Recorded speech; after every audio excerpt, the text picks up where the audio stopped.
Mister, una vittoria meritata con una Sestrese che però è stata tenace. Sì, sì, sì, è vero, è vero. No, soprattutto il primo tempo loro hanno dato una bella pressione, poi un po' di difficoltà su questi lanci diretti, sugli attaccanti, hanno due attaccanti bravi a difendere la palla, però abbiamo concesso veramente poco e poi il secondo tempo, secondo me, siamo stati un po' poco precisi sotto porta degli altri, perché abbiamo creato veramente tanto, però ho visto un avversario tosto, messo bene in campo, grande volontà, grande determinazione. Oggi questa vittoria vale perché non è stata facile.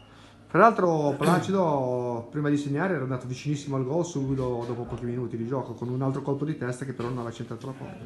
Ma noi abbiamo creato anche il primo tempo, non così bene, abbiamo giocato così e così tecnicamente, oggi non benissimo, possiamo fare meglio dal punto di vista tecnico, però c'eravamo come determinazione, come volontà, come atteggiamento, siamo stati sempre bene dentro la partita. Potevamo fare meglio, interpretarla meglio un po' tecnicamente, giocare più veloci, però c'è l'avversario che ci ha creato delle difficoltà al primo tempo, secondo tempo obiettivamente dobbiamo fare più gol perché sì, abbiamo avuto tante occasioni. Peraltro all'inizio del secondo tempo la traversa di Bazzurro nata come un fulmine a ciel sereno perché Ligorna era in pressione in avanti, però nell'unica occasione favorevole abbiamo messo in difficoltà.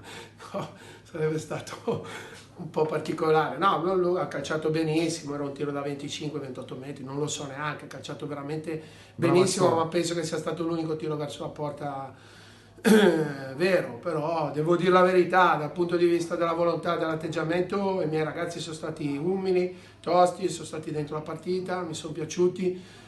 L'unica pecca è secondo me troppe occasioni nel secondo tempo, troppe occasioni, le partite si devono chiudere perché loro rimangono una squadra difficile e pericolosa, se aprono sul 2-1 cambia la partita. Peraltro Dotto, uno dei migliori in campo, ha colpito un palo con un'azione bellissima, iniziata da lui e conclusa da lui con Cherabini che siete stati bravi anche in quell'occasione. No, cioè, quella è una conclusione un po' sfortunata, poi abbiamo preso traverse, abbiamo preso pali, però al di là di quello secondo me noi dobbiamo fare meglio dal punto di vista tecnico sicuramente perché il primo tempo è vero che ci dà una pressione però abbiamo sbagliato tanto noi, secondo tempo un pochino più precisi, però la prestazione è giusta, sapevamo che la Sestrese veniva con grande determinazione, ha fatto vedere che è un'ottima squadra, con un ottimo allenatore, mi sono piaciuti ma i miei c'erano.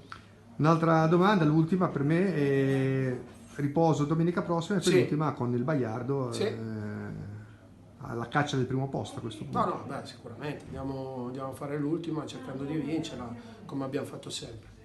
Quindi obiettivo primo posto? No, obiettivo è vincere, assolutamente vincere, l'obiettivo primo posto è vincere perché vincere aiuta a vincere, è un gruppo praticamente nuovo sotto tanti punti di vista, quindi stanno rispondendo bene, noi vogliamo vincere. Che ti è piaciuto di più?